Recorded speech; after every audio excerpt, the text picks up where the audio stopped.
All is well mga katravel. Welcome to Sweet Pepper Cafe and Restaurant. Sweet Pepper Restaurant in Karama. Mga katravel, located siya sa Al-Atar Business Center, ADCB, Karama Metro Station. Naghahanap ba kayo ng pasok sa budget nyo na eat all you can? Tara, samahan nyo kami dito sa Sweet Pepper Restaurant. Eat all you can mga katravel. At ito, malalaking crab. Talagang masarap yan mga katravel. At may fried na hipon. Talagang napakaraming pagpipilian. Sa halagang 30 dirhams, talaga nga namang busog na busog kayo. At meron din silang fried chicken. Mga katravel, paborito ko tong fried chicken.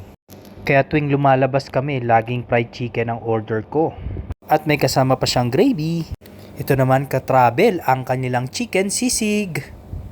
Siyempre, titikman din natin yan mga katravel. Adobong manok. Ayun mapapasabak na naman kami ni katravel sa dami ng makakain dito. Meron din silang papaitan, bulalo soup, sinigang na manok. Isama nyo na ang inyong kapamilya, kaibigan o katrabaho dito sa Sweet Pepper Restaurant. Ayan, may sinigang na manok, pininyahang manok, beef kare-kare. Lahat ng authentic dishes sa Pilipinas, andirito na mga katravel.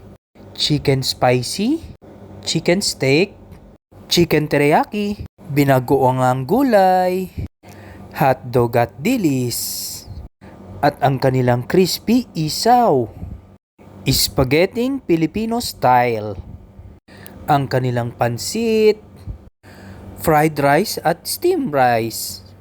Mga katravel, kung gusto nyo mag-celebrate ng birthday at iba pang mga celebration, dito sa Sweet Pepper Restaurant, mga katravel, may mga desserts din sila like halo-halo at iba pang mga kakanin. Sulit na sulit, tipid, budget meal. Sa halagang 30 dirhams, napakarami ng choices na pagpipili ang pagkain. Swak na swak ito sa nagbabudget dahil busog na busog ka talaga. Sa pagkaing Pinoy, napakasarap din ng kanilang crispy isaw. Napakalutong ng isaw. At masarap din ang kanilang fried rice, ang papaitan, spaghetti. Magi-enjoy kayo dito mga katravel.